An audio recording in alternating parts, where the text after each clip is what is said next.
is going to be not I don't want to say a fun episode.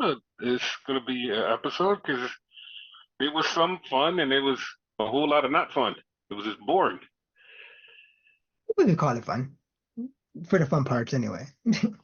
Okay, so we're going to start off with your favorite show and my favorite show, the one that we every week fall in love with, which is Rampage.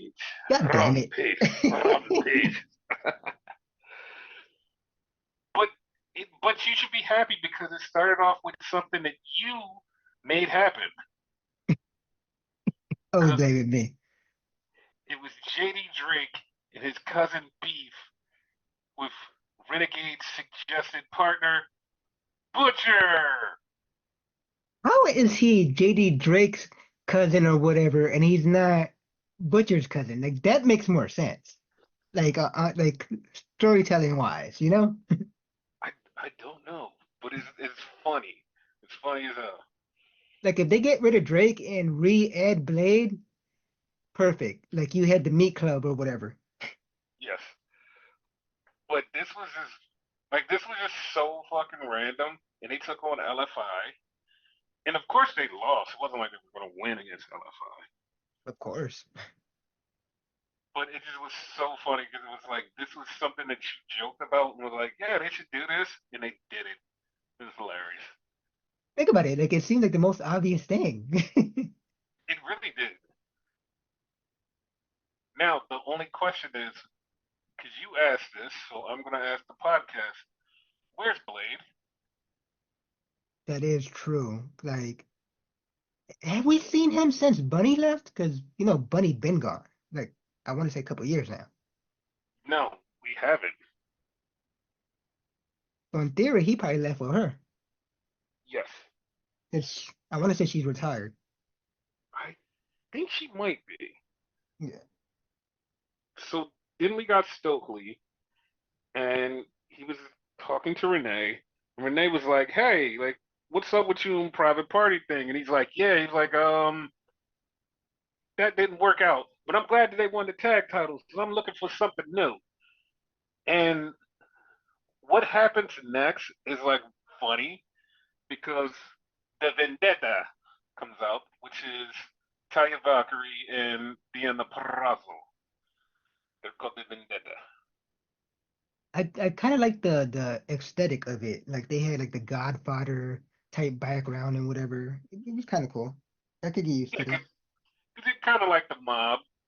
Yeah. So Talia beat up Zoe Lynn. She beat her in like 5 seconds. She beat the shit out of her. One, two, three. Talia gets the win. So then Talia goes backstage, and Stokely's there, and Stokely's talking to her, and like he basically is trying to get her, and he's like, yeah, he was like, if he was really badass, you would beat the shit out of her. So Talia went back out there and beat the shit out of her, out of Zoe Lynn, and Deanna Purrazzo had to come pull her off. She's like, hey, calm down. So Please tell me he's not gonna be part of it. no, like this is gonna sound very weird, but I feel like he's doing a carrying cross in a different direction. Because you know how Okay. carrying cross does something and it fucks up whoever he's like talking to? Yeah. This is like every time he talks to somebody and like puts like hey, I want to be your manager or say something to them, they turn into somebody different. He said at a private party, they wound up being tag team champions. He said it at Taya Valkyrie, she wound up getting angry. So he might just be the person that like says something to somebody and they snap until he finds his person and is able to control them. That makes sense. Like he's gonna find his person like that. Yes. So they had Miss Layla Gray wrestle again against Queen Aminata. I actually like And this match. oh no, this match was really good. I just was sad because I was like, Layla Gray needs to get a win, but Queen Aminata is Queen Aminata, so beat her. I mean, she's more famous, she's more of the big time star than Layla, but I really want Layla Gray to have a win or two somewhere.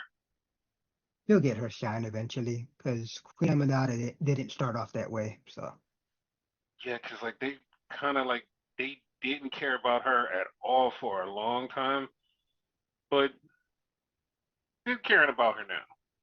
basically, So as Layla Gray is leaving after she got defeated, I mean not private party, Top Flight Security comes out, which is Andretti and Dante and Darius. So they're facing the Dark Order. No, no, it yeah, it was actually Andretti, Dante, and Darius. yeah, Yeah, I thought I fucked up. So because Leo during came the later. yeah, because during the match, Action Andretti start beating the shit out of Silver's ribs because he was taped up from I don't even know what he was taped up from. Like they didn't It like it was Reynolds, because like remember Reynolds got beat up by the MWO, as you would say. no Like no his no ribs are. no no no no. His ribs was taped up before that. His ribs were taped up before that. Oh, okay. So I don't. That's what I'm saying. I don't remember where his ribs got banged up, but they were taped up before that. Because when he came out, when the MWO did that thing and they ran off after him, he was already taped up. So I don't remember where the beatdown happened. Okay. So Action Andretti is a bad guy. And then after the match, like, because they beat the Dark Order, like they all shake hands, and Action Andretti like kind of doesn't really want to do it, but he does it anyway. He shakes hands. He's like, all right, whatever. And like a fuck you guys type of thing.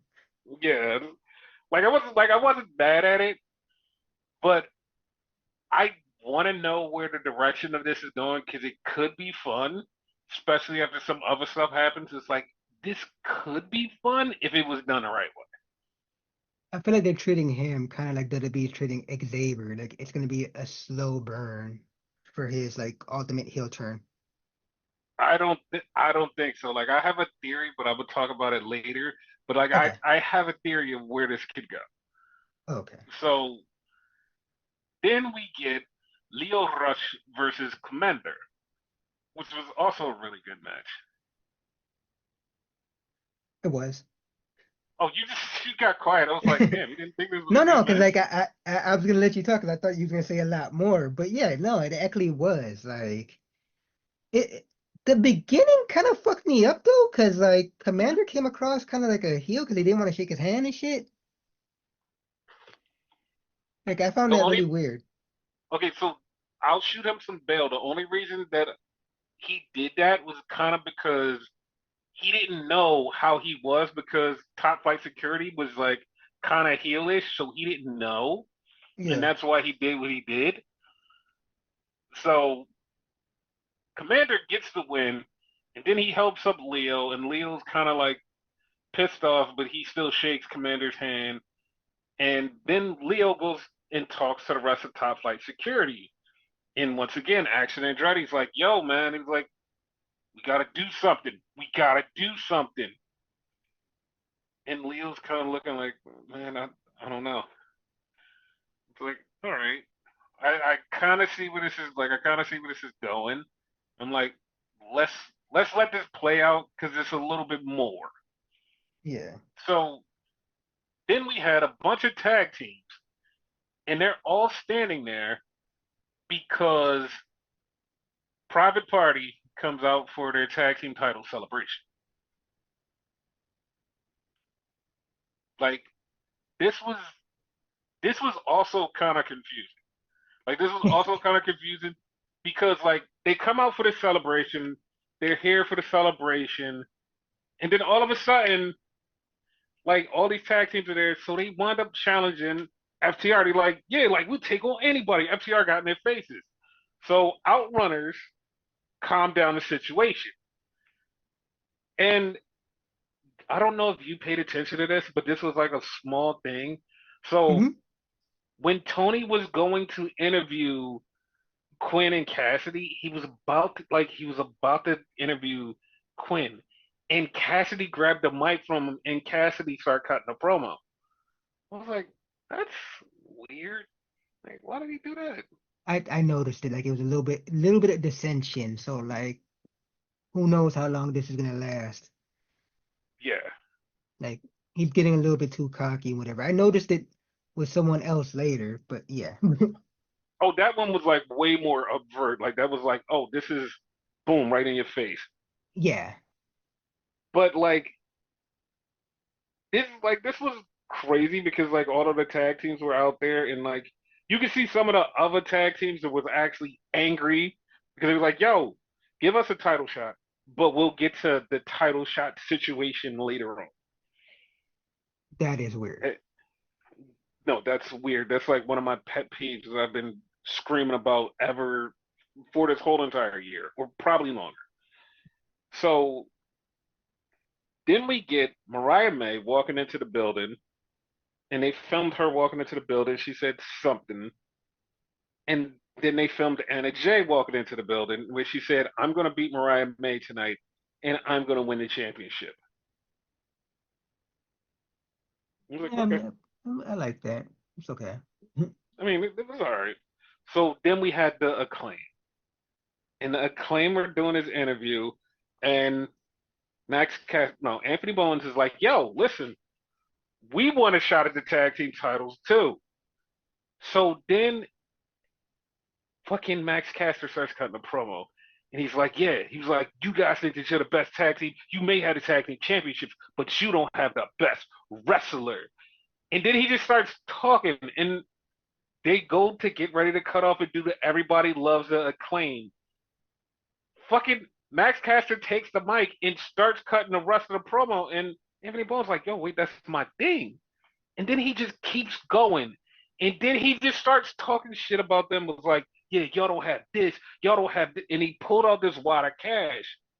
And Anthony Bones was like, what the fuck is like, why do you have the MVP's card? Like, what's going on? Like, why do you still have that card? And he was he like, he wants to join. yeah. And then he goes, yeah. He's like, you don't have MVP scouting you like we do. And he's like, he's like, what are you talking about? He's like, what's going on? And he just gave him this look. So they're going to split up. They're definitely going to split up, and it looks like Max Caster is going to wind up with the Hurt Syndicate. I would have went the other way around, but that's just me. Oh no, it probably will go the other way. Like that's why like this is a red herring, and it looks like the thing is he's going to be the one that's going to act like he's going to join, and he's going to go to MVP. MVP goes, no, I wasn't talking to you. I was talking to him. And that's when Anthony Bowens is going to beat the shit out of Max Caster, leave him laying, and he joins the Hurt Syndicate. I could see that.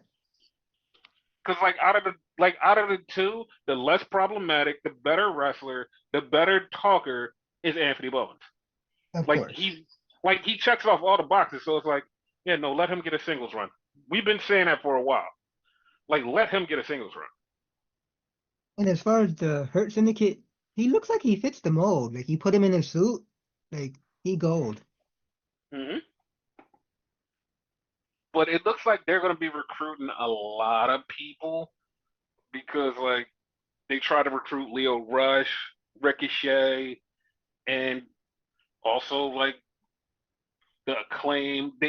I think, but I can't remember if they went after Private Party. But I it's just think so. Or they at least had a segment together. I remember that at least. okay. They gave Sammy So Guevara a card too. I don't think that's gonna happen, but yeah. I mean, I would like to see how this plays out. Like if they like who they add to their crew, because I want to see how big it gets and if it's good. Because like you could add people that don't mean that it's good. Yeah. Because the funny So part, like mhm, the Hurt Syndicate compared to the Hurt Locker business, as you would say, mhm, they didn't need so many people because you only had just enough titles on that particular show. This one mhm. has so many titles, you could have a fuckload of people.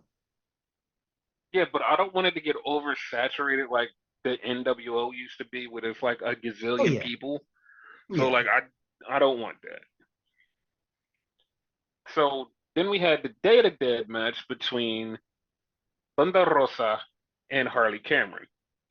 And Thunder Rosa is one of the best when it comes to these type of matches. Like anything goes, is beat the shit out of somebody matches.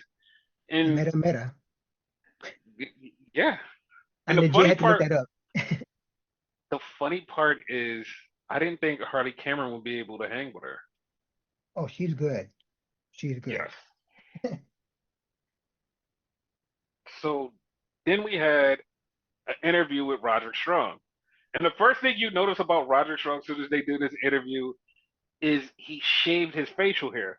But the thing that bothered me the most, and I never got a clear answer to this, and I will never get the clear answer to this, is Roderick Strong in his backstage promos and sometimes when he walks to the ring wears glasses.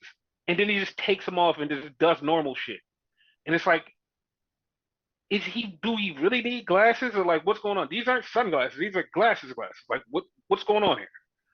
I Like think he's is blind. he may be, but if he is, then he's one hell of a blind ass wrestler because he takes off the glasses at Russell's.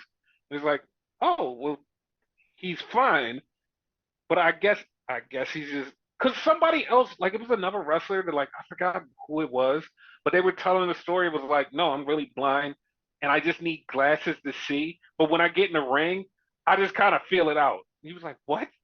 Like, yeah, no, I kind of just feel it out and just go from there. Like I can't see for shit. It's like the fuck. So that's what I think like's going on with Roderick Strong. He can't see for shit, but he just goes in there and just busts his ass. It was a female recently like revealed that she's like was blind out of one eye for a minute. I want to say it was Natalia. It probably was, Yeah. but Roderick Strong and the Kingdom were talking because Roderick Strong has a match later, and the Kingdom says, you know what?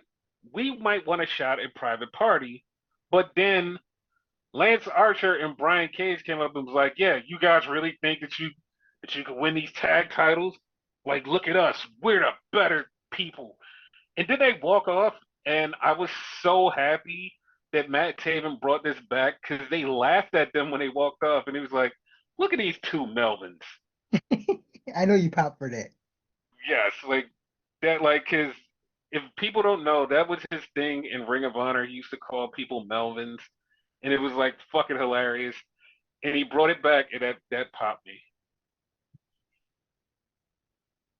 So then we had a match, and I don't know what the fuck was going on in this match because it was Kyle Fletcher versus Commander. And here's the thing: you just turned Kyle Fletcher, and he's like supposed to be this big star, which means he's going to get a straight up win. Like bet he's going to get a straight up win. This match was a back and forth banger, and it's like this guy should just totally beat the shit out of Commander and win Yeah. because he's just like a new bad guy. And that's not what happened. He was struggling to beat Commander. Like I felt weird about it because he should have destroyed him. Like one and done. Boom. Yes, I was so confused. Like Commander was getting the better of him. He was whooping his ass. He laid him out a couple times. I'm like, that shouldn't happen at all. And Oh, mhm, I say also, I don't like the new gear. He looks generic. yeah, I don't like the new gear. I don't like the haircut.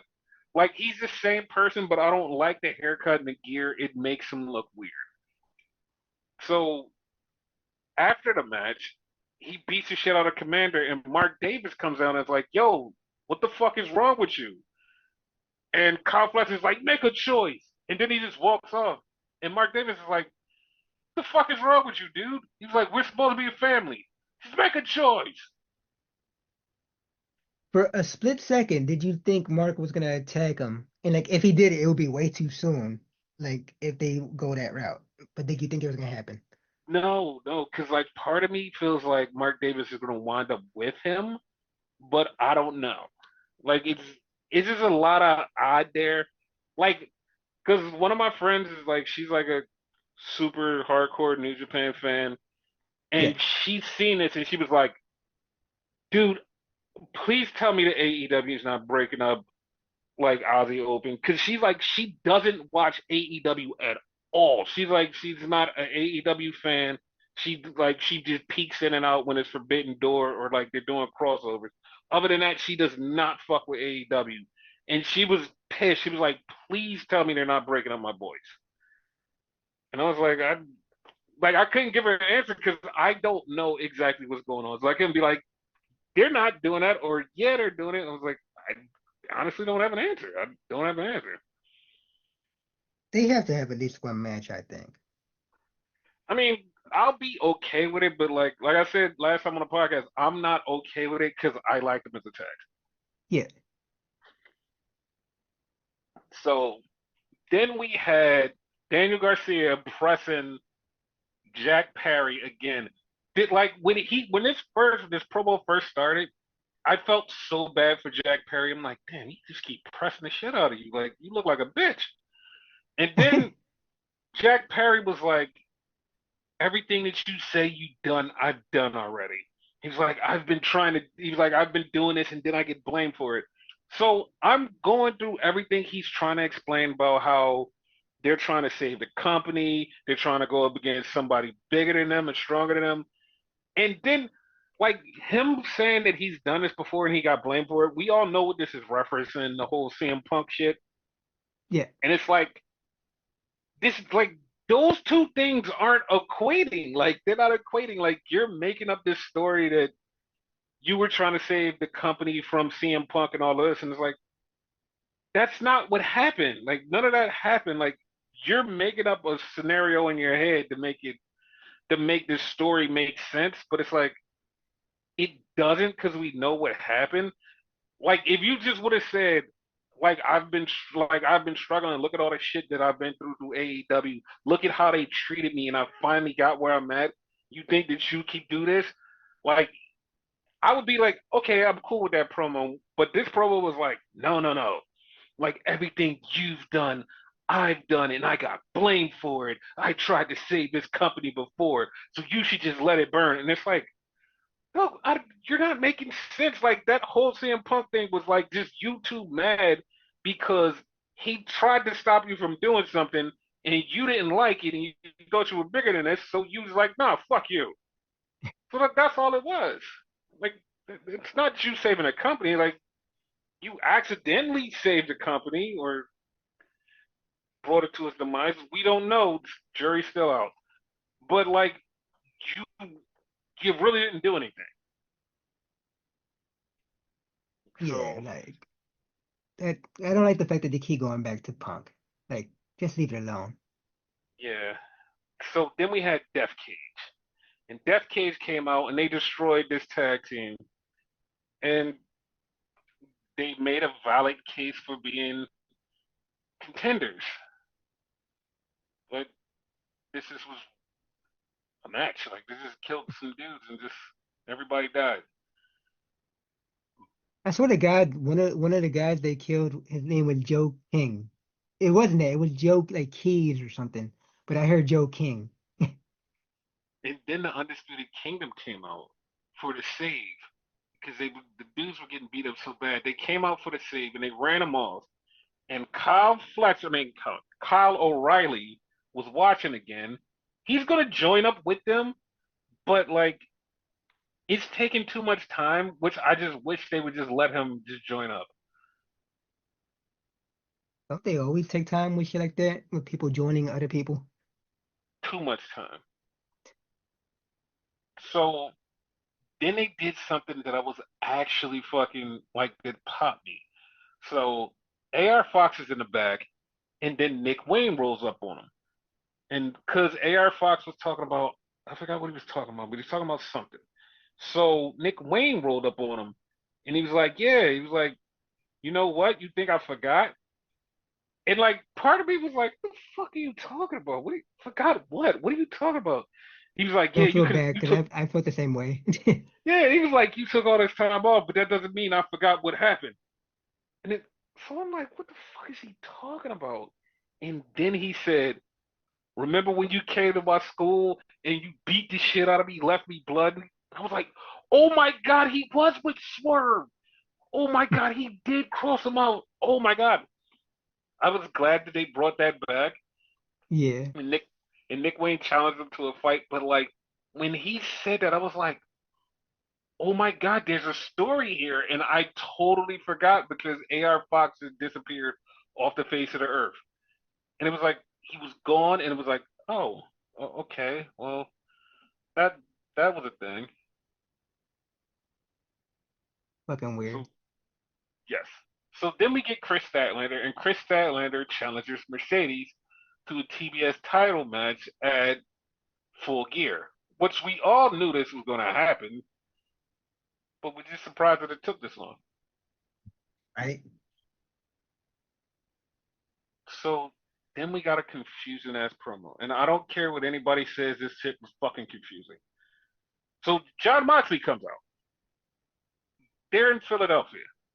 And John Moxley comes out and he's just like cutting his promo. And I swear to God, for like the first like 5 to 10 minutes, this was like a total face promo. He's like, yeah, Philadelphia is the place of champions and shit like that. Like he's just doing this whole promo. And then he goes, you know who wants to be a champion? Orange Cassidy. He's from Philly. But you know what? He shouldn't be a champion. This guy should. Wheeler Yuta. This is like my son. I treat him like my son. He's from Philly. And I'm like, aren't you guys the bad guys? Like, am I confused? Like, what is happening? Yeah, like someone did a promo earlier about good guys and bad guys. Like that shit was true. You can't tell anymore. Yeah, this was really fucking weird. And then Action Andretti came out and he was angry. He was like, yeah, he was like, you guys suck. If you want somebody from Philly, I'm the guy from Philly. And I'm like, oh, okay, cool. Yeah. And he's like, he wants to fight. Like, he wants to fight them, but all of a sudden, Pac just fucks him up from behind. And I was just shocked because I forgot Pac existed. Not even joking. I forgot he existed. I feel like he's been gone for a minute for some reason, like a week or two. But that's the thing. He's always been there. He just like just blends in with the MWO. It just doesn't feel like he doesn't feel like Pac. He's just there. And the weird part is he's always the one in wrestling gear and everybody else has on regular clothes, but he just fucking feels like he blends in to the background. And you're like, oh. And then when he showed up, I was like, wait, what the fuck? Like Pac wasn't with them? Like I swear to God, Pac was with them. But I just like see he just fucking blends in. Like he doesn't stand out, he blends in. Like I don't get it. like he didn't blend in with this fucking match because him and Action Andretti had a fucking banger. Yeah. And he winds up beating Action Andretti. He chokes him out because he puts him in the brutalizer. Andretti passes out. Andretti wakes up. He like all of a sudden we get Orange Cassidy on the screen, and he's just like the funny part is like it threw me off because they just showed Orange Cassidy on the screen. And I'm like, oh, okay, Orange Cassidy's in the back or he's coming in. No, Orange Cassidy was just in the crowd. I'm like, what? That's weird. So then Orange Cassidy starts going, hey, Wheeler, remember me? Like your friend? You used to hang with me. I used to be the house you used to sleep on. Like Chuck Taylor was with us. We were all friends. He was like, yeah. And I was like, yeah, you know what? That's appealing to his friend side. Then all of a sudden, Moxley just starts slapping the shit out of Wheeler Yuta. He slapped him like 6 times and told him, go get him. So Wheeler Yuta grabs a chair and goes after Orange Cassidy, but he gets to Cassidy and he doesn't hit him. He doesn't just like immediately hit him. He just has the chair and he just stands there for a second. It's like, Like, what? why? I don't know. And then Cassidy beat his ass, and then the rest of the MWO went to help him. But I was just confused. I was like, what is happening here? So then they ran off, and then we got a promo that I was so confused by because of what he was saying. So Malachi Black sits down, and he's cutting a promo on Adam Cole, and he's like, yeah, he was like, I'm glad that you're back. I've been waiting for you. I've been waiting for you to end this. I've been waiting for you to end me. I was like, what? Like, what are you talking about? Because everything he said, it sounded like he wants him to end his career. I'm confused. I'm genuinely confused. I'm gonna say he wants him to end his AEW career. Like this is his last hurrah here. Like he's done after this match. I listen. I'm okay with it, but it just came out of nowhere. He literally was like, "You're a good guy. I'm glad that you're back. You're one of the best, and I just want you to end me. I want you to end my suffering." I was like, are you okay? Like, you really want him to end your suffering? Like, the fuck? I'm depressed. That's what it felt. Then here's where a lot of the confusion starts to come in with AEW. So we get Kyle Fletcher and Takeshita, and Kyle Fletcher is talking. And I lied to you not, I'm so confused on what he started talking about because like he started talking about one thing and then he challenges somebody to a tag team match. Now, here's the thing. He's not clear on who he says until the very end. Because he's like, yeah, he's like, I want to challenge you to a tag match. You to find a partner. And then right at the end, he goes, Ricochet, you can get whoever you want. I was like, wait, that's who you were talking to the whole time? It's like what the fuck? Yeah, it was very confusing. It was like, and then it was like more stuff that happened later on. It was like also just as confusing. I'm like, what the fuck is going on? So then we had Leo Rush versus Ari Davari. And, you know, Leo gets the win. Of course. But yes. So it looks like he's slowly, slowly looking like he's going to turn on those guys. Yeah. He's going to turn. Him and Action Andretti are going to turn on Top Flight Security. They're going to have a tag team match, and Andretti and Leo Rush are going to join the Hurt Locker business. Yes. I see that. So this happened. Now, someone told me that in a past show, I don't even remember if it was Ring of Honor or where the fuck it was, but it wasn't nothing I was paying attention to. They said that John Morrison was looking at MXM. So Morrison approached MXN about being cool with them. So they are going to be a crew, I guess, right? MXN TV. I guess, I'm just, it's just weird. It just was weird to me. It kind of fits though. Yes. So then we had Shane Taylor versus Roderick Strong, and Roderick is on his need 3 wins to fight MJF before Adam Cole gets there. And he literally said in the promo that he, even if he gets there before Adam Cole, he's gonna soften up MJF for Adam Cole. I was like, that's nice of him. So the point is, the person has to get there before the other. Before. Yes, It's not just getting the wins. yes, but we know how this is gonna end because it's gonna be Roderick Strong versus Adam Cole at the very end. Yeah. So this happened on Ring of Honor, which they didn't bring up because Ring of Honor is non-canon. So here's the thing.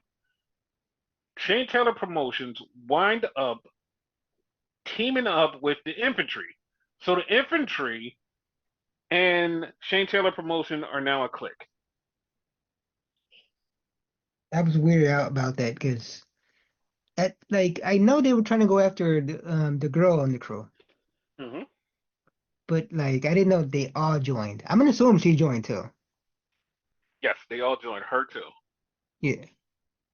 So this is what they call a full gear, 4-way contender series. This is what's happening. The winners face Private Party in an AEW four-way for the tag titles at Full Gear. And I was like, oh, okay, okay. Because one match is the Outrunners versus Top Flight Security. Okay. Then we have FTR versus the House of Black. Okay. Then we have LFI versus the Acclaim. Okay. Here's the weird part about all of that. Here's the weird part. Top Flight Security didn't say that they wanted the tag titles. I know that they do want the tag titles. They never said, hey guys, we're going for the tag titles. Outrunners did.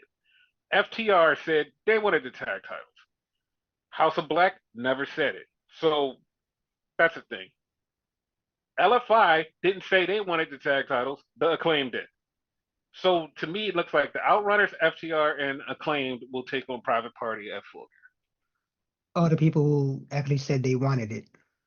Yeah, if they don't, I would be really surprised. But hey, they've done it before. Yeah. I just wish they would just do a regular number one contenders match and just go from there. Like both companies are making like tag team matches too complicated. They're making all of these shits too fucking complicated, and I hate it. I fucking hate it. Like Yeah. just give us regular matches. Like this is too much. This is way too much. I don't like it. Because they've been doing this for like a lot of fucking tag team matches throughout the year, and it's like I shit on WWE so much for the way that they do this because it's Hmm. so fucking irritating. Like I always expect AEW to go, all right, we're gonna do the exact opposite. They're like, no, we're gonna do just as complicated. Because last time they had a tag team thing in WWE, I was pissed off, and AEW was like, hey, we're gonna do bracket style tournaments, and I was like, yes, but there's a twist. And I was like, fuck. Now they're just like doing this four-way bullshit. It's like I Fuck. hate it. Yeah, like I fucking hate it. So then we got a promo, and somebody asked this question, which I don't even have the answer to, because this was a Mina Shirakawa promo.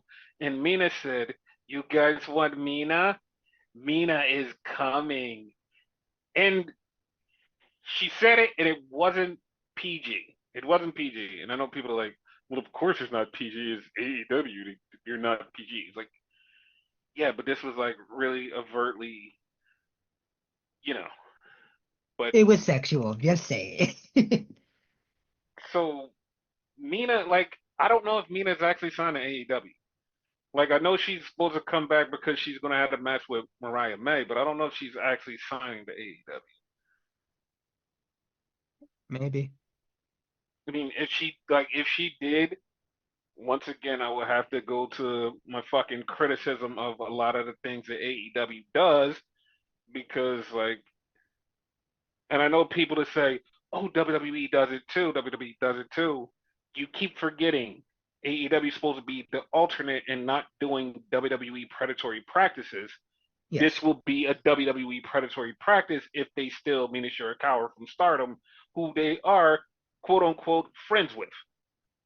Like you see, like where the conflict is there, but you know, moving on. So then we got Mariah May versus Anna Jay for the Women's World Championship, which no part of me was like Anna Jay is going to win because Mariah May just lost to her last week. Now she's doing a rematch, but I'm like, there's no fucking way that she's going to lose. And of course, Mariah May beat Anna Jay, but like, there was nothing in my mind going, oh my god, she may lose.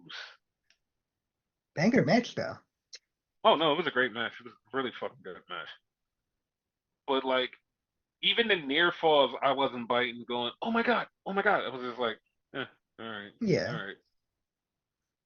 I just like the like high impact moves. That was about it. Yeah, which is really funny because when Mariah May first debuted, you was like, "I don't like it. Like, I'm not liking this person." You just said it on the podcast, was like, "I Oh don't no. like it." Oh no. Don't get it twisted. I still don't like it, right? it's a difference between with the way she was going back then, which I'm gonna call strong style, like really going in, and these Hmm. high impact moves where like they look like they hurt, but they don't look like someone like literally got fucking injured, you know? Like no, I'm not taking back what I said. I still don't like that. But yeah, Mariah May got the win, and now she's going to Mina Shirakawa, probably at Yeah, Full Gear. I So think so. that was the AEW portion of the show. So now we have to get to WWE. Yep. And we start with Smackdown. And Smackdown started out with Nia Jax coming to the ring. And then she got interrupted by Liv Morgan. So Liv comes out, and Liv is telling Nia she's going to beat her for the Continental Crown Royal title, and she's going to be the champion. So I, I then love how you give Tiffany, bullshit you don't like random names. yes. So then Tiffy comes out, and Tiffy says, "You know what? I'm gonna cash in on you, Liv, and when I win the belt, does Dominic come with it?" And Liv got mad for some reason. I'm like, "Oh, okay, sure." Like, yeah, I know she said that just to piss Liv off, but like, what the fuck, man? Like, he really is turning into his dad, Latino Heat. So Liv beats Tiffy. She beats her with a roll up, and then after the match, Nia beats the shit out of Liv. But this is what's pissing me off. This is what's pissing me off because it happens multiple times. Nia beats the shit out of Liv, and Tiffany's standing right there. And Tiffany's about to cash in, and Nia just grabs the briefcase. Is like, no. I was like if you think about it, there's a logical reason for it because if Tiffany was to beat Liv right there, it would have to be Tiffy versus Nia Ah, at the pay okay. per view. So that was the logical reason. But there are other reasons later on that like now I'm like, dude, this so has like this has to happen this way.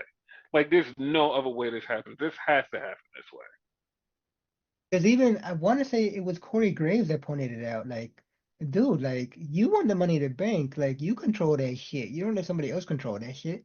Hmm. So then we had a Kevin Owens promo in the car, and he's in the car and he's talking about Randy, and he's like, "Listen, dude," he was like, "You betrayed my trust." He was like, "The fuck do you mean?" He was like, "What do you mean I'm not like I shouldn't be mad at you? You betrayed my trust. The fuck is wrong with you? Like we were supposed to be like we supposed to be cool. We on the same side, and then you just turn and just do some shit with Cody. Like Cody doesn't give a fuck. Like what's wrong with you?" It's like, damn, like Kevin's spitting. One of those bad guys again. Hmm. Like everything he was saying was true, and he meant that shit. And like, all right, I agree. So then we had Street Profits versus Pretty Deadly, and this was the best part about this match. This is the best part about this match. Pretty Deadly comes out, and they have the play for Pretty Deadly the musical, and they bump into Lin Manuel Miranda, who is the person who made Hamilton. He's a huge WWE fan, by the way. So Yeah. they go up to him and they present him with the musical in a DVD, and that popped me so hard because I was like, "Oh, they dropped the musical gimmick," but no, they kept it. They kept it, and they used it like at this moment. This is really funny. What did they get him to like produce it or whatever? Dude, that would be so funny. I would love Pretty Deadly the musical to be one whole episode of SmackDown. It would piss a Same. lot of people off, but it would be the funniest shit ever. I'd laugh. So then the Street Profits just beat. They beat handily Pretty Deadly. Yes. So Nia and Tiffany are walking, and they bump into Bailey and Naomi, and Naomi basically says, "Yo, you know what? I beat you. I pinned you, Nia. So I should be in line for a title match. And then she like saw Tiffany and she put her hand in her face like, "Whoop, don't even talk to me." And I was just like, yeah, I see how this works. I see how this works. They're gonna have the match, and that's where Tiffy gets the title. Yeah. Tiffy's gonna get the title because of this match, and it's gonna be fucking hilarious. So earlier in the night, before SmackDown, which was taped, there was a round of WWE cuts, and it was only three people, and it was Bartender Cabron, Tegan Knox, and Indy Hartwell. So, what are your thoughts on the releases? Um, I hate to say that. I'm not surprised about Tegan because they never used her, so she's better off, I think. Hmm. Corbin, they could have done something with him. Like they should have left him at NXT because he was like shining at NXT. Yes. And yeah, but Candice is shining now, so by default, Indy was shining. Like I don't know. So it's those two are fucked up.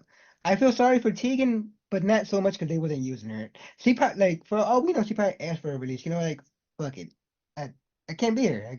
I want to do something type of thing. She didn't. She didn't ask for a release. They just like her contract was coming up, and they decided not to renew her contract. Ah, So that okay, basically was just like a release. So got you. the thing about Tegan, this is gonna sound really fucked up, but I actually have a reason for this. Like, I'm happy she got released, and I know people are like, "Damn, how the fuck are you gonna say you're happy she got released?" I'm happy she got released because she was sitting there doing nothing, and they treated her like she was like she didn't exist. And I've been saying like I've been like, yo, Tegan Knox should do this. They should do this with Tegan. They should send her to NXT. I kept saying they should do something with Tegan because like she has so much passion. She has so much heart. She could wrestle. Like she has almost all of it. And it's like, what is she missing that you guys just didn't see in her? And it pisses me off. It's like you just left her to do nothing. And so when they said she was released, I wasn't even mad. I was happy. It's like, all right, she could go back to being next to Newell.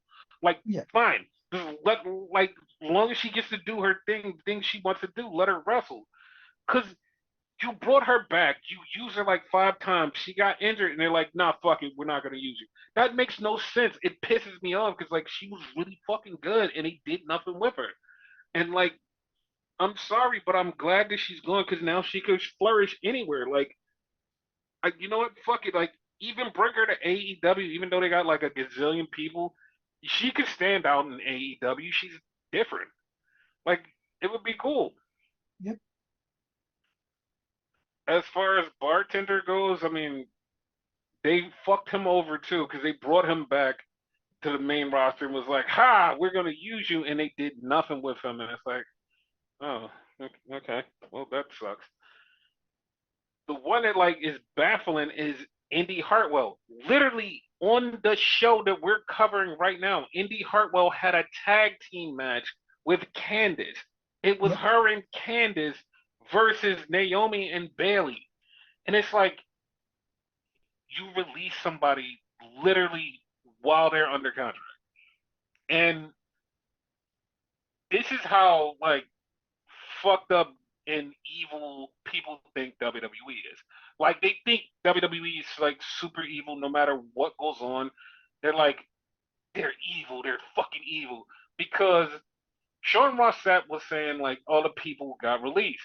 So Indy, just like a coping mechanism and like her making a joke, she goes, wait, I got released? Like, that's how I found out? Like, she jokingly said she found out through Sean Ross Sapp. Like, and everybody in the comments was like, see, this is WWE, and like this is the shit that they do. They're horrible people.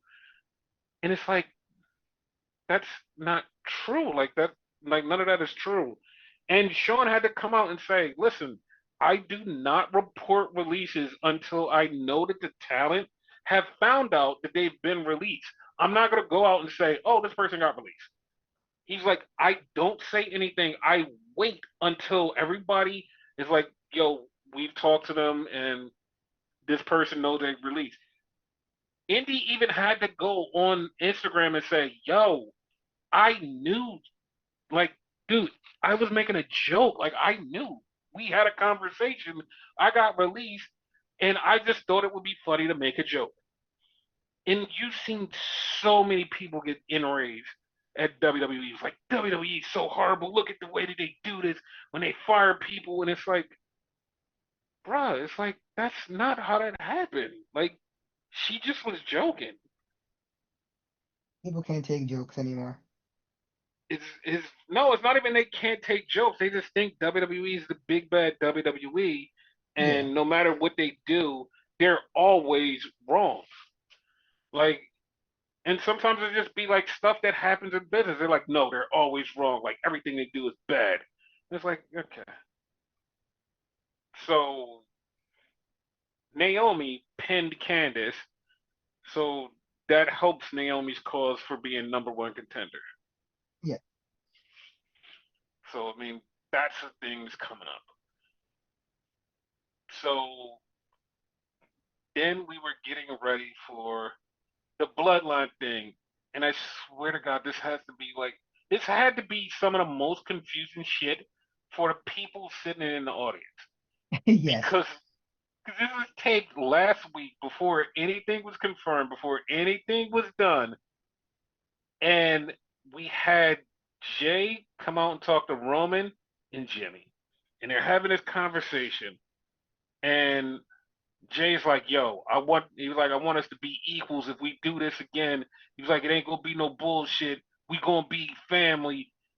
And then Roman hits the yeet, and everybody pops, and they're gonna be facing Solo and the rest of the Savage Bloodline the next day, quote unquote.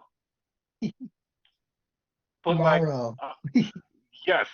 And the funny part is like watching this, then watching Monday, it felt like everything was so out of sync because like they're acting like this promo didn't happen. Then also they're acting like this promo is happening.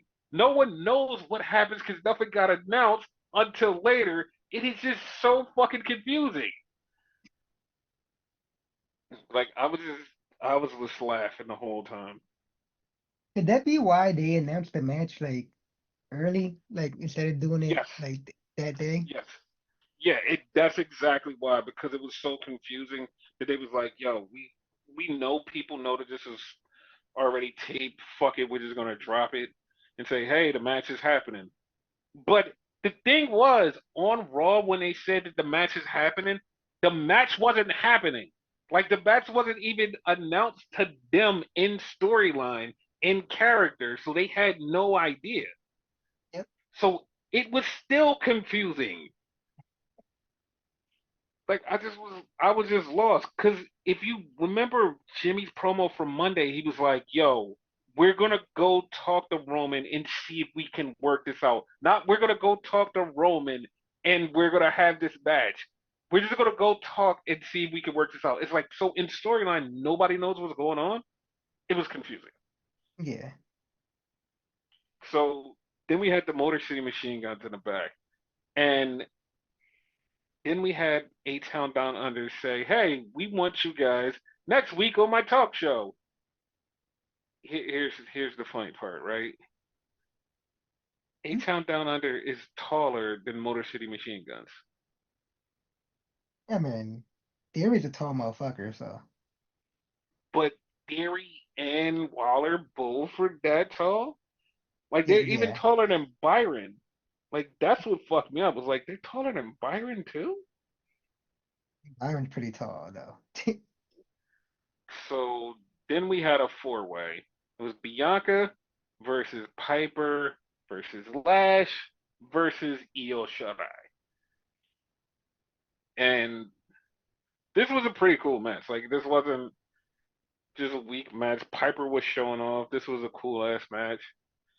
And Io gets the win. She picks up the win. It sets up for their four women tag match the next day. So then we get a backstage thing with Cody and Randy. And Cody and Randy are talking, and Cody says, "Dude, I'm glad that you're helping me out. I totally needed this. Yo, I have to find a way to repay you." And Cody goes to tie his boots, and Randy looks at the title and goes, "Yeah, there's probably a way that you can repay me." And then he walks off. I So bet you a bunch of people didn't notice that. I I don't think they did. But the thing that pisses me off is like this is the same thing that's happening in AEW. You have multiple stories running at the same time, and they're all going the same direction, and it's like they don't need to be running at the same time the way that they're doing because the Randy is, even if it is a slow burn, it shouldn't be running at the same time that Kevin Owens thing is happening. Like these two things shouldn't be happening at the same time because they're both the same story. That we're Cody's friends, we're turning on Cody. Ha! And it's like that's that shouldn't be happening. I don't like that. I agree. So they play a bunch of promos for the show tomorrow. And it's like, okay, we're playing the LA Knight, Andrade, Mello promo. Hey guys, like I want to beat your ass. No, I want to beat your ass. I'm gonna beat you down. Haha, I'm gonna take the title. Yeah, LA Knight. And then they go to the Savage Bloodline. And they're like, yeah, tomorrow we're going to beat the shit out of the OG Bloodline and show you who the real tribal chief is. I'm like, all right, cool. I feel so bad for the people in that building. Yes. So then we get the main event. Cody and Randy versus Gunther and Ludwig. They're having this match, and Randy and Cody get the win. Cody's on the ropes celebrating. All of a sudden, Kevin comes in and just hits Randy in the back of the leg with the chair and starts beating him up. When Cody realizes what's going on, this was the funniest shit. So Cody realizes it goes, "Oh, Randy!" And as he's going to get Randy, Gunther just comes up from behind him and puts him in the sleeper and just locks him down. It was like, "You ain't going nowhere. You're done." That shit was so good. Cause like he went was like Randy, it's like soon as Gunther just grabbed him, was like, "Nah, bitch, you're done. I'm gonna choke you the fuck out." He gripped him quick too. Yes, it's like it was so good because it was like nobody saw it coming, and then when it happened, it just happened, and you're like, "Fuck!" Like that's fucked up, Like I thought either Kevin was gonna get away or like he was gonna hit Cody too. dude. Like that would have been good, but like, Yeah. holy fuck! That ending was good. That ending was Yep. good. So here's the thing. I want to Mhm. bring this up to you and see how you feel about this. Because like Okay. this was already something that was should have been in the works. So Goldberg was like, "Yo, next year I'm going to have my retirement match." How do you feel about Goldberg saying he's going to have his retirement match? It should have been happened, but yeah, it's fine. And the funny part is like they confirmed it on WWE television, so it's like, oh yeah, it's going to be a WWE finale. Got it. All The only right. question is like who? Like we had an episode where you brought up somebody, but Mm-hmm. like yeah. I'm okay with it being Gunther. Yeah. As long as Gunther win, actually, in my opinion. Oh, he has to win. Right? He has to. So now let's talk about Crown Royal. Power So Girl. we have the Savage Bloodline come out. So they come out there in the ring, and Roman's music hits, and him and Jimmy come out. So me and Renegade are both like, "What the fuck? Like, where's Jay?" And then we both said, well, not we both. I did. I was like, it's really stupid for Jay to come out after Roman because Roman is the bigger star. But surprisingly, when Jay came out, he got a huge pop. Yeah. That's why like I was okay with it. But at the same time, they needed cohesiveness with their team. I'm glad that they didn't. I'm glad that they didn't because throughout the match, Jay didn't want to tag Roman. He didn't want to Yeah. tag Roman, and then he had to make the hot tag after everybody got beat down because Jay would just keep tagging Jimmy. He would just keep tagging Jimmy, and Jimmy's like, "Come on, man!" He's like, "We're supposed to be family." And then he finally tagged Roman when Jimmy was knocked down and he needed to tag him, and it was like you can see right there, there already seeds of distrust. They don't trust each other Hmm. and it's not back together. It's not bloodline like it used to. So Solo gets the pin on Roman. Solo pins Roman 1, 2, 3, clean. Yep. Solo wins. After the match, they do a beatdown. Then Sammy comes out and Solo puts his arms up like, "Yeah, you gonna hug me?" Sammy overhead suplex Solo. They beat That down the was rest of the nice. Savage. It was. They beat down the rest of the Savage bloodline and they're all in four corners. Sammy, Jimmy, Jay, Solo's in the middle, and they're standing there. And Solo gets up. Roman goes for the Superman punch. Sammy goes for the haluva kick. Sammy hits the haluva kick on Roman, knocks him clean out. And Sammy was like, "Oh shit!" And Jimmy's like, "What the fuck? What are you doing?" And Jay had to separate him. And then Sammy's walking off like, "Yo, I yo." He was like, and then Roman got up with the same way that Cody was sitting there after WrestleMania, just with this sad face, and you could see Sammy in the background. That was an awesome fucking frame.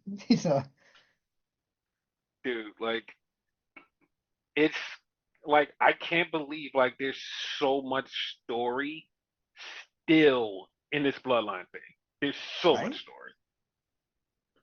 Like, how do you feel about it? Because a lot of people bitching about it. Like, me personally, before you go, I still love it. I love all the twists and turns. So as for me and this storyline, I Hmm. still I still love this. Like I still love this. Yeah. Like this is so much like this is like everything that like I have been programmed to love outside of wrestling, inside of wrestling. Because I don't watch movies for like the straight up, oh, this is how this shit goes. There's like little twists and turns, little character development, little narratives that happen, and it makes me go, oh shit, like this is a thing. Like little dramas like I've been brought up on soap operas and telenovelas since I was little, and it's like that's all my grandma and mom used to watch, and like from me watching that, that's how I'm easily able to decipher television, anime, comic books. Like I can decipher these little things because I've been watching this drama with these little twists and turns and all of this, and it's like, oh, this is leading to here. This is this person's emotion here, and the bloodline is literally giving me all of the stuff that I'm just like accustomed to, and it's like this makes sense. Like this makes sense. And I know a lot of people are like, this is too long and drawn out. That's the best part about it. Is like it would feel long and drawn out if there wasn't meat on the bone. Like Hmm. you saw this whole side of Roman being a heel. Then you get this side of, yo, Roman's a face now, and he has to go for redemption. And this story is like it makes sense because it's a long-term story of the evolution of this guy from climbing up to be the king to falling down to trying to get back up to the top of the mountain. And it's like this is like a movie being drawn out over years with little pieces. And if you're watching this and understanding it, it's like this could be a really good long-term story that WWE has ever told. And I enjoy that. I absolutely agree with you.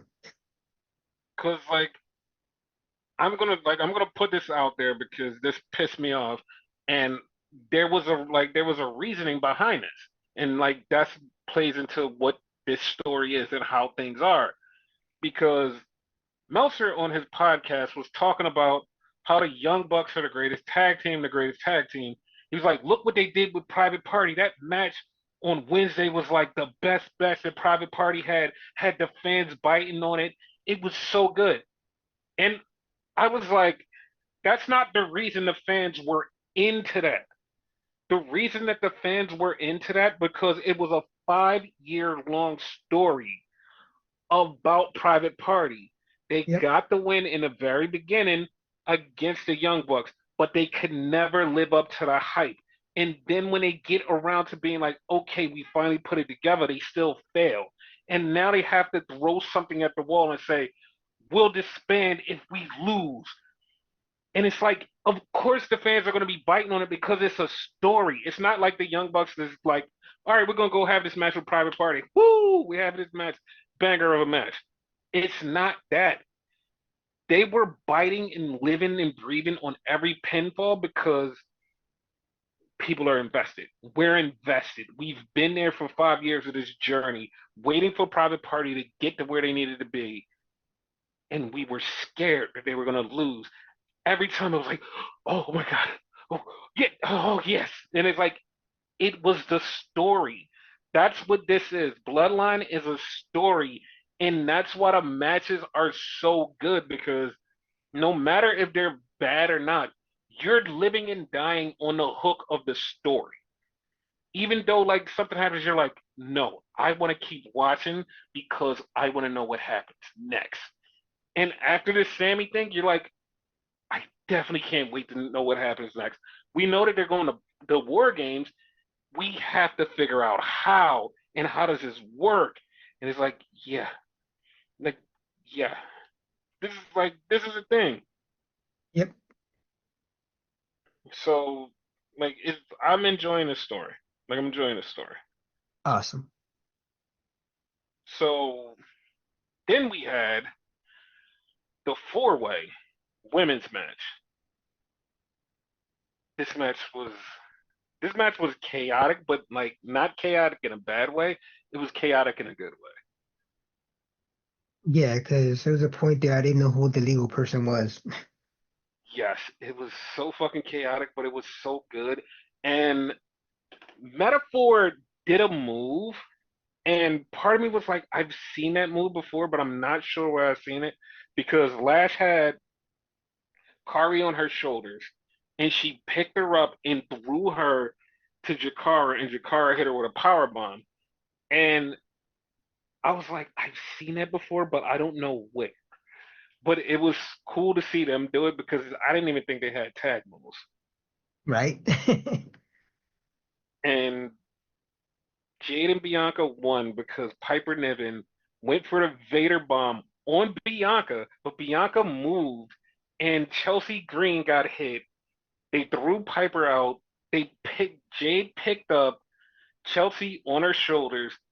Bianca came off the top world. Doomsday Device, one, two, three. They kept the titles. That was awesome. Like I like the fact that they used that move. Yeah, because like they were like people had called them the female road warriors, so it's like, oh shit, like and they embraced it. So that's cool. Yeah. So the only thing I hated about this match was the finish. And there's a reason that I do love the finish, but I don't love the finish about this next match.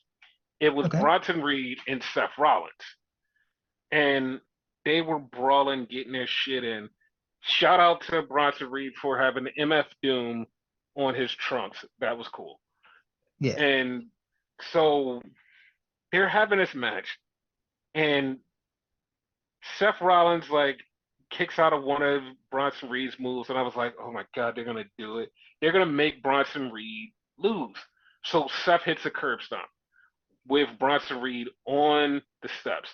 Then he hits one when Bronson Reed's in the ring. Then he does a super curb stomp off the top rope. 1, 2, 3, pins Bronson Reed. So Seth gets out of there celebrating and he's standing in the aisle. He looks back. Bronson Reed is standing there with blood just dripping off his head. And he's like, come on, keep going.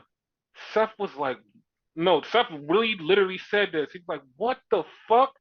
Like he Yeah. literally said, what the fuck on TV. Like, what the fuck? And he's looking at him and he's like, no, man. He's like, this shit is crazy. And he just like slowly starts walking away. And Bronson Reed's like, no. He's like, no. He was like, no. he's like, he's like, no, I can't do this. And That's like Seth the just second leaves. or third time Seth actually cursed on WWE TV. Like he has no chill when he like fucked up like that. Yep. So then they were talking about a four-way for number one contenders match at, like, I mean, not at, for the world championship. And Seth Rollins is in it. Damian Priest is in it. Braun Strowman Bread is in it. And Dominic is in it. Which pissed me off because last week didn't Dominic win a number one contendership, or am I fucking crazy? No, you're not. Hashtag justice for Dominic. Yes. So then we had the Crown Royal Continental Classic Women's title. And it was Liv Morgan versus Nia Jax. And this match is going. And Renegade pointed out, was like, dude, you know that nobody else is out there. I was like, yeah, they'll probably show up later. And they did. Yep. Raquel and Dominic showed up. Then all of a sudden, Tiffy ran down when Liv and Nia are both on the floor. So Tiffy runs down, and Tiffy runs into the ref and goes, "I'm cashing in on Liv Morgan." She literally says, "I'm cashing in on Liv Morgan." She has the briefcase, giving it to her, and Nia's like, "What the fuck are you doing?" She's like, "I'm cashing in on Liv, not in this match." So Nia just like pushes her out the way, and then Tiffy and Raquel get into it, and Raquel throws the briefcase, and shit happens. And then all of a sudden, Tiffy gets it back. Everybody gets knocked down. Tiffy's about to cash in again on Liv Morgan, and Nia's like, "Get this shit the fuck out of here." She threw the briefcase, and that's what led to Nia getting pinned by Liv. And I'm like, dude, she's totally gonna fuck her over. She's fucking her over. Definitely. Like and Nia deserves it. Like the pop when Tiffany wins is gonna be crazy. They probably are gonna like screaming, "It's Tiffy time!" Yes. So then we get Randy Orton versus Kevin Owens, kind of, because Kind of. Kevin Owens comes out. He's doing this Kevin Owens thing where he sits on the turnbuckle waiting. Randy's music hits. Randy comes down. Everybody's singing his music. Like all of a sudden, like he's just in the ring. All of a sudden, he just gets hit by a chair. Like Kevin just starts hitting him with a chair. They just start brawling. They just start beating the shit out of each other, and it just the bell never fucking rings. The bell never fucking rings. Like Kevin beats the shit out of him. Then at one point, the GMs get in the ring and Randy RKO's Adam Pierce, and Nick Aldis was like, "No," and he just walked out the ring. I was like, "I ain't getting hit." I That laughed my ass off when he did that shit. dude, this shit was fucking hilarious. So Randy and Kevin wind up going out to the outside. Kevin jumps off of something onto Randy and splash, and that's it. That was the end of it. Yeah. I like the fight. Like I like the fight, and the reason I like the fight is because they made Kevin Owens feel like a vicious monster, but then they also made Randy not look weak because he just got attacked. So it wasn't like a straight up, "Hey," match that I got lost to. It was a straight up attack, and Kevin just looks like a straight up monster.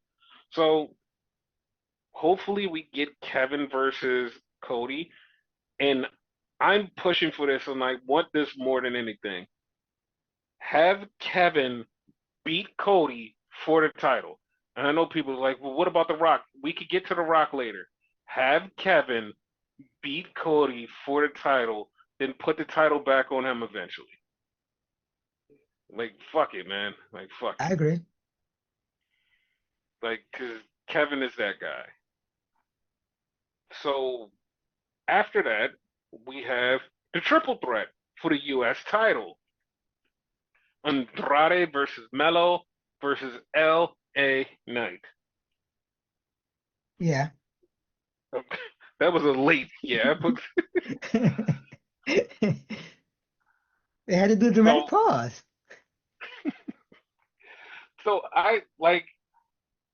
I have mixed feelings about this. Like I have mixed feelings because part of me is like I would have been happy if he would have lost the title. He being LA Knight, I'd have been happy if he lost. But at the same time, how? Like how does he lose? You know what I I mean? like the It's like finish, but I don't like the fact that he won, but I like the finish.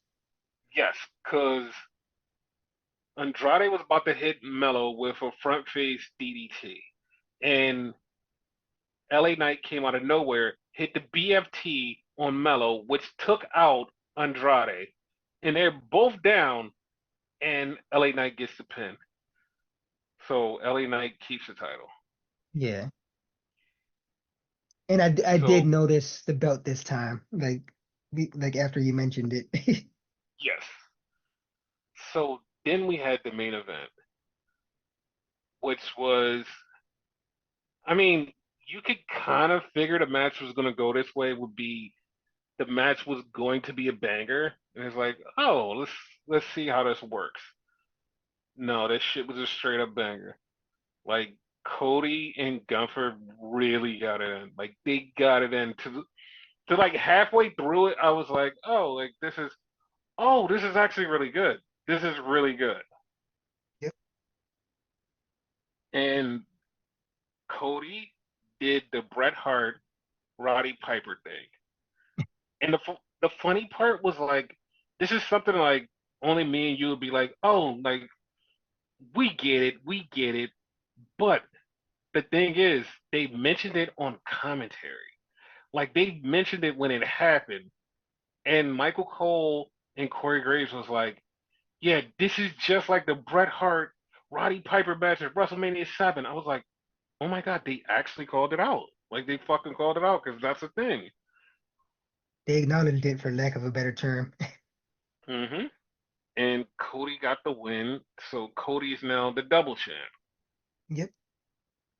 So I'm like the thing that like made this like more okay for me for him to win was the fact that before in a promo he was talking about the title. He's like, "Yo," he was like, this title means a lot."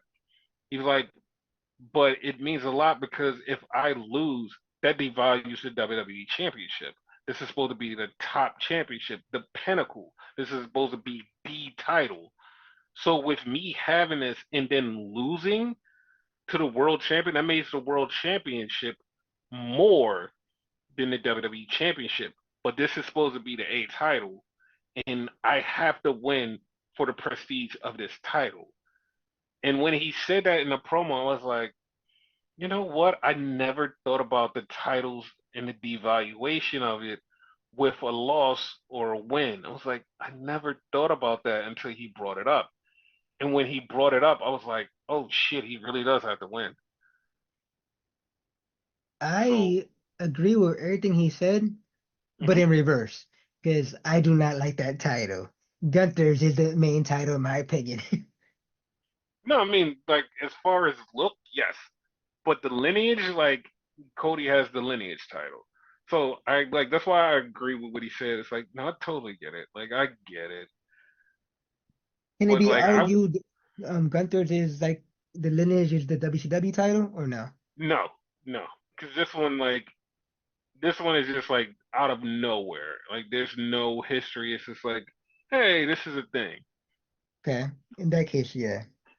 Because if this was around longer and it had like roots, I'd be like, yeah, no, this is the WCW lineage title. This just has no history. and it doesn't Yeah, go back. So yeah, I mean, I was happy with this. cool.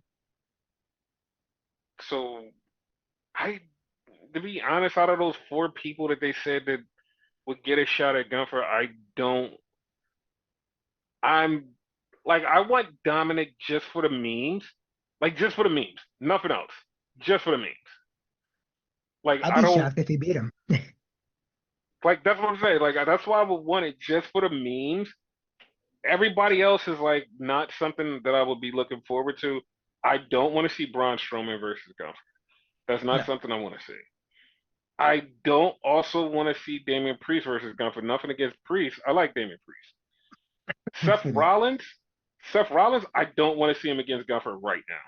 Like him against Yeah. Gunther right now is not what I want to see. Eventually, yes. Now, no. Like Dominic would only be for the memes. That's it.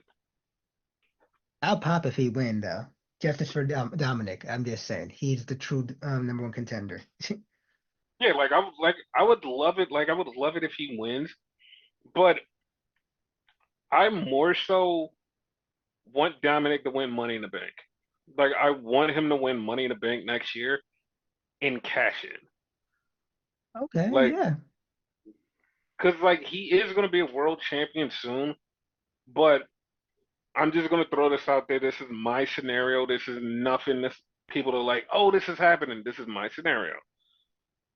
I want Liv to break up with him to lose the Judgment Day. He's all by himself, and he winds up going into Money in the Bank, and he's sad because he has nothing.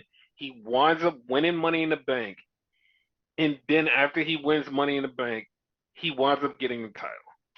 Because I want him to just come in there just feeling like, hey, I have nothing. I've lost everything. This kind of fucking sucks. And he winds up in Money in the Bank and wins it all. And it would be like, what the fuck? And then he winds up winning the title after that. It would fuck people up. It would make everything fun. Yeah. Because at that point, Because, nobody fuck with him. Not even his dad. yeah, and the funny part is like, when all of this is said and done and everybody looks at it, everybody will be cheering Dominic. Like, they're going to be so high up on him, be like, yay, Dom! And then Yeah. he goes for the title. I don't know what title he should go for because by that time we'll have like the Rock shit out of the way. Rock's gone, and Cody will be back to normal. So I don't know what'll be going on that side. I don't know what'll be happening on the world title side either. Like I think he so, looks good as the world champion, just aesthetically with the belt. dude, like I wouldn't care, but like the only reason I'm saying this is because like there would be storylines and certain things set up. So Yeah. just looking at it from right now, and Guffer is a champion later on, yes, like he should take the title off of him. As far as Cody goes, I think Cody should be like by that time a three-time champion. Like Yeah. Kevin Owens should win the title. Like he should beat Cody at Survivor Series. They go all the way to Royal Rumble with Kevin Owens as champion, and Kevin gets he gets the title loss, and now he's pissed off. And then we have Cody versus Roman. I mean, not Roman, Rock. So that's a thing. Yeah, And because Kevin never really got like hit a rematch for the Universal title, so it makes sense. yeah, and like him having it for like, even if it is for like 3 months, it would mean more to him to have it in a straight up, I won this on my own, Yeah. instead of the way that he won the first Universal title, where they had the four-way and Triple H came in there and was like, huh, here's your title. And it's like, he even said he was like he didn't feel like he earned it because they just threw it on him was like here. That's why I that's why I really want him to have the title. And also Sammy needs to win the title because they keep fucking around with Sammy and it's like, you're gonna get the title eventually, but like I want him to just have a title, just straight up win a world title or WWE title, just straight up have a title. Yeah. He kind of deserves it, and he needs it. And it's like, yes, do this for Sammy because Sammy deserves I would say you could do a thing where like Eddie Guerrero and that should who not should be named, it. but yeah, like at that point, one will be heel, one will be face, so it Yeah, probably wouldn't work. it wouldn't, but it would be like I said, as long as they have the title within the time frame, it would be fun. Yeah, Because like the thing is like even to Kevin, Sammy having the title is more impactful to him because Kevin's had the title. Kevin's had this. Sammy never had it. yeah. Sammy never had it in this company. He's had it other places here. They never gave him the ball. And if they do it right and give him the ball and let him run, it'll be awesome. Him is a sweetheart in real life. He loves his friends, so Hmm. So yeah, that's just like a bunch of fantasy booking stuff. but it works. I hope it I mean, happens look, that way. it does. So yeah, that's anything else you want to talk about? Thank God we don't gotta see those belts for a while. Thank you.